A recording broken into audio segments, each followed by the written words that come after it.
Usually when we look at military hardware, the equation is, well, it's pretty simple. Right. If you want the best fighter jet in the world, you need an economy the size of a continent. You need the GDP of the United States or China.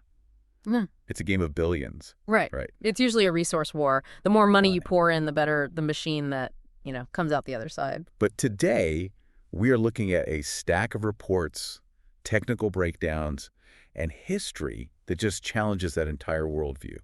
We're talking about a country with a population smaller than New York City, a neutral nation, famous for peace prizes and flat pack furniture, that somehow decided to build a fighter jet completely from scratch. And not just a jet that flies, but one that, according to the analysis we have here, claims to rival the absolute best technology the superpowers can throw at it. That's the paradox we're unpacking today. We're doing a deep dive into the Saab JAS 39 Gripen the Griffin. The sources call it an airborne main battle tank and a game changer. Yeah. But what really caught my attention in the reading wasn't the top speed or the missiles. It was the mindset. This plane was designed for a war where its own air bases had already been wiped off the map. That is the critical context. If you miss that, you miss the whole point of the Gripen. You have to go back to the Cold War. Sweden is sitting there, non-aligned, not in NATO, staring across the Baltic Sea at the Soviet Union. A terrifying neighborhood to be in during the 80s. Extremely. And the Swedish defense planners were realists. They knew if an invasion came, they couldn't win a war of attrition. They couldn't match the Soviets plane for plane. Of course not. And they assumed that within the first hour of a conflict, every major runway in Sweden would be a smoking crater. Which brings us to the acronym. JAS. It's not just a cool name. It's the mission statement. Exactly. It stands for jacked, attack, spanning, in English. Fighter, attack, reconnaissance. The philosophy was swing roll. You don't have a specialized bomber sitting on the tarmac waiting for a bombing mission and a specialized interceptor waiting for a dogfight. You have one airframe that can do everything, switching roles literally at the push of a button mid-flight. So adaptability was baked in from the very start. But here is where the total defense concept gets wild. I was reading about the BAS 90 system in the notes. It sounds like something out of a post-apocalyptic movie. It's a dispersal doctrine. Since they assumed the air bases would be destroyed, they decided to turn the country's road network into their airbase. Now, when we say road, we aren't talking about landing on a massive, pristine interstate highway like you might see in some U.S. emergency plans. No, not at all. We are talking about provincial Swedish roads, strips of asphalt 800 meters long and only 17 meters wide. That is incredibly narrow for a supersonic jet. I mean, 17 meters, that's barely a two-lane road with some shoulder. It's tight. And you have to keep in mind, these roads are often cut through forests, so you have trees on both sides. And because it's Sweden, half the year those roads might be covered in snow or ice. So the engineers at Saab weren't just told, build a fast plane. They were told, build a plane that can land on a slippery, tree-lined driveway in the middle of winter. And that constraint dictated everything. It's why the Gripen is the way it is. Take the logistics. If you're hiding a jet in a clearing in the woods, you don't have a massive hangar. You don't have high-tech diagnostic computers or a team of 50 engineers. You need something rugged. Exactly. You need something rugged. The bid stop stats in the research are mind-blowing. They claim a Gripen can land, refuel, and rearm. And we mean loading actual heavy ordnance, missiles, and cannons in 10 to 20 minutes. 10 to 20. Compare that to standard NATO turnaround times, which can be 45 minutes to an hour, depending on the aircraft. But the time isn't even the most impressive part. It's who is doing it. Right. The sources mentioned conscripts. I had to double-check that definition. Yes. The design requirement was that the plane had to be serviced by one professional technician and 5 conscripts. Draftees. Essentially draftees. 19-year-olds who have had, maybe 10 weeks of training. So you have a team of teenagers outdoors, potentially in freezing rain, rearming a Mach 2 fighter jet with nothing but a few trucks and some wrenches. That is the weapon. It's not just the missile, it's the logistics. If an enemy commander looks at a map of Sweden, they don't know where the Air Force is. It could be anywhere. To stop the Gripen, you have to bomb every straight stretch of road in the country. It makes targeting a nightmare. It's the difference between trying to smash a beehive, which is easy, and trying to fight the individual bees that are hiding everywhere. Precisely. But let's talk about the machine itself. To land on a road that short, the aerodynamics have to be special. It has a very distinct look. It does. It's a delta wing design, that big triangle shape, but it has those small wings up near the cockpit. The canards. Right. Now, on many planes, canards are just for maneuverability. On the Gripen, they are essential for that road landing. When the wheels touch the ground, the pilot can tilt those canards almost 90 degrees. Oh, well. They act like massive air brakes, pushing the nose down to give the wheels traction and creating drag to stop the plane on a dime. So it effectively uses the air itself to slam on the brakes. Exactly. But in the air, they serve a different purpose. The documents mention relaxed stability. That sounds like a polite engineering term for this plane wants to crash. Yeah, usually unstable isn't a word you want associated with your flight home. In a sense, yes. A traditional plane, like a Cessna, is stable. If you let go of the stick, it flies straight. The Gripen is naturally unstable. The center of gravity is behind the center of lift. Okay. If the computer didn't intervene, the plane would tumble out of the sky instantly. Why build it like that? Why not make it stable? Agility. Because it's unstable, it wants to turn. It is constantly fighting to change direction. The fly-by-wire system is just holding it back. So when the pilot moves the stick, the computer lets go, and the plane snaps into a turn faster than a stable aircraft ever could. It's like balancing a broom on the palm of your hand. It's ready to fall in any direction instantly. You just have to guide the fall. That's a great analogy. But that reliance on software caused some serious heart-stopping moments early in the program. We have to talk about the crashes. We do. It's a matter of public record. In 1989, a prototype crashed on landing. And then, more famously, in 1993, during the Water Festival in Stockholm. Hundreds of thousands of spectators, cameras rolling, and a Gripen stalled and crashed right in front of the crowd. I've seen the footage. It's miraculous nobody was killed.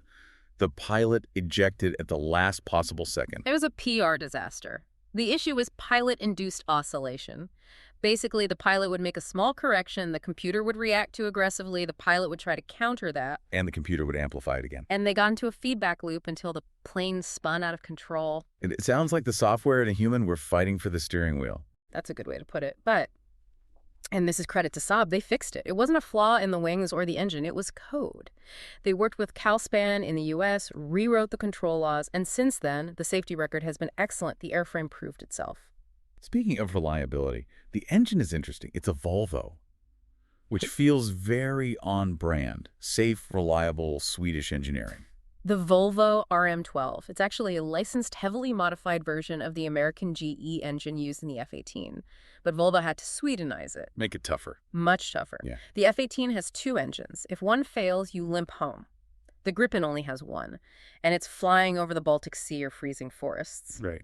Engine failure isn't an option. They reinforced it to handle bird strikes better, which is a huge risk when you're taking off from a forest road, and optimized it for that surge of power you need for a short takeoff. So that's the classic Gripen, the CNG models. Yeah. Rugged, agile, road capable. But now Saab is pushing the Gripen E. They're marketing it as the game changer. And the analogy I keep seeing in the tech press is that this is the smartphone of fighter jets. That sounds like buzzword soup. What does it actually mean? It's actually a profound shift in how you build a military machine. In most fighters, the software that flies the plane, the safety-critical stuff that keeps it from flipping over, is deeply tangled with the tactical software. The radar, the maps, the weapon systems. If you want to upgrade your radar code, you risk messing up the flight controls. Exactly. Which means every time you want to add a new missile or update the map system, you have to retest and recertify the entire aircraft to make sure it's safe to fly. That takes months, sometimes years. It's like if updating an app on your phone risked deleting your phone's entire operating system. Precisely. The Gripen E completely decouples these systems. There's a hardware split. You can update the tactical apps, the weapons, the radar, the electronic warfare, without ever touching the flight-critical code. Saab claims they can push updates in hours. There was a specific example in the source material that drove this home. They said if a new enemy radar signature appears on the battlefield, say a new stealth jet pops up, they can record that signature, write a software patch, and update the entire Gripen fleet by the next morning. That is the smartphone advantage. You aren't waiting for a midlife update package 5 years from now. You adapt in real time. It turns the jet into a software platform. It's about speed of evolution, not just speed of flight. Let's look at the new hardware on the E model, though. It's not just code. The radar has a trick I haven't seen before, the swash plate. The Raven ES-05 radar. Most fighter radars are fixed, pointing forward. They scan left and right, but they are looking where the nose is pointing. This one is mounted on a swash plate that physically swivels. What's the tactical benefit of that? It allows for a move called beaming. Imagine you fire a radar-guided missile at an enemy. Usually you have to keep flying toward them to keep your radar locked on, guiding the missile. Right, playing chicken with a missile. Yeah, that puts you in danger. You're flying right into their return fire. Right. With the swiveling radar, the Gripen pilot can fire, then turn 90 degrees away. The plane is flying sideways relative to the enemy, but the radar swivels to look over the shoulder, keeping the lock. You're guiding the missile while running away. That's incredibly clever. It also has this thing called IRC infrared search and track. It looks like a little glass eye in front of the cockpit. This is their answer to stealth. Stealth planes, like the F-35 or F-22, are designed to be invisible to radar, but they cannot hide their heat.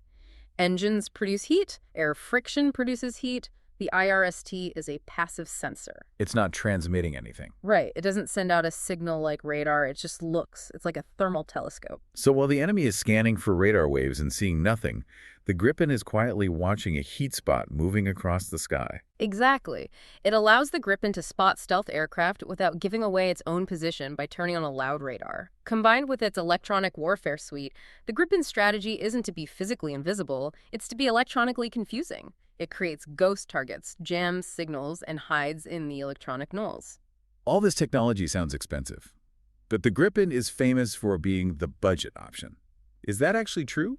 It depends on how you measure cost. Buying a jet is one thing, flying it is another. The metric that really matters is cost per flight hour. Okay, let's look at the numbers from Jane's information group. What are we comparing? For the Gripen C, estimates hover around $4,700 per flight hour. $4,700. Okay. And the competition? The F-35 or the Eurofighter Typhoon? You're looking at $20,000 to $30,000 per hour, sometimes higher depending on whose accounting you trust. That is a massive gap. You can fly 5 or 6 Gripens for the cost of flying one F-35. And that changes your pilot culture. If your jet costs $30,000 an hour, you are very careful with flight time. You do a lot of simulators. If it costs $4,700, you can afford to put your pilots in the air constantly. Stick time matters. It's everything. A slightly inferior plane with a pilot who has flown 300 hours this year will likely beat a superior plane with a pilot who has only flown 100 hours. Economics is a combat capability. If you run out of money to train, your fancy jet is just a paperweight. That economic argument has won them deals. We got the Czech Republic, Hungary, South Africa, Thailand, and the big one recently, Brazil. The Brazil deal was huge. 36 Gripen EFs, they call it the F-39 there.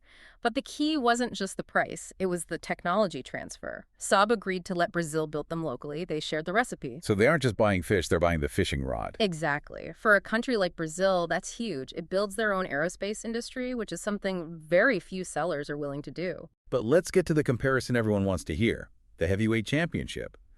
Gripen versus the F-35. We have some great analysis here from the Canadian debates because Canada spent years trying to decide between these two. It is the ultimate clash of philosophies. On one corner, you have the Lockheed Martin F-35 Lightning II. It is a stealth monster. It is designed to be a day-one fighter. Day one meaning the first day of the war. Yes. You are flying into the teeth of a superpower's air defense. You need to be invisible to radar to kick down the door. It's also a sensor fusion machine, often called a vacuum cleaner for data. It gathers intel and shares it with the whole fleet. If you need to penetrate Chinese or Russian airspace, the F-35 is the tool. But the Gripen isn't trying to do that. No. The Gripen argues for availability and survival. The sources suggest the F-35 has struggled with availability rates, often hovering around 50%. It's a high-maintenance machine with fragile stealth coatings. The Gripen is designed to be ready to fly 70, 80, 90% of the time. So the argument is, a stealth jet is useless if it's broken in the hangar. Or if its runway is destroyed. The F-35 cannot operate from a snowy 800-meter road in the forest. It needs infrastructure. It needs a clean runway. The Gripen brings the fight from the bushes. And in actual war games, the Gripen has surprised people. I love the Red Flag Alaska story. It's a classic. In 2006, the Swedish Air Force took Gripens to Alaska to train with the U.S. and NATO. They went up against F-16s, F-15s, and Eurofighters. The Swedes played to their strength, small size, good jamming, good tactics. What was the score? The reported kill ratio was 10 to 0. 10 to 0. 10 kills for the Gripen, 0 losses. That's a mic drop. It certainly opened some eyes. And in another exercise against Norwegian F-16s, they went 5-0 in close combat. It proved that if you underestimate this little jet because it's not a stealth fighter, you will get shot down. The pilot makes the difference, and the electronic warfare suite on the Gripen allows it to punch way above its weight class. So summarizing the choice, the F-35 is the luxury sledgehammer. It's expensive, high maintenance, but if you need to smash a heavy door, it's the best in the world. And the Gripen is the knife fighter. It's scrappy, it hides in the dirt, it's cheap to keep sharp, and it's always ready. It really depends on who you are. If you're the U.S., projecting power across the globe, you buy the F-35. But if you're a smaller nation, defending your home turf, worrying about your bases getting bombed, then the Gripen offers a capability that the F-35 simply cannot match. It's a triumph of smart engineering over brute force budget. And looking at where warfare is going, with drone swarms, and AI Saab is already testing loyal wingman drones to fly alongside the Gripen. The platform seems built to evolve. That's the benefit of the software-first approach. The plane you buy today isn't the plane you have in 10 years. It grows. It adapts. It forces you to rethink what advanced really means. We usually think advanced means the most complex, the most expensive, the most gadgets. But maybe advanced is actually about being the most usable when everything goes wrong. That is the lesson of the Gripen. Complexity is fragility. Simplicity smart, simplicity is strength. So here's the thought I want to leave you with today. We spend so much time obsessing over specs Mach numbers, radar cross-sections, range. But in a future conflict, where the missiles fly in the first hour and the major bases are smoking craters, does it matter how invisible your plane is if it can't take off? Maybe the future doesn't belong to the hangar queen. Maybe it belongs to the wolf hiding on the highway.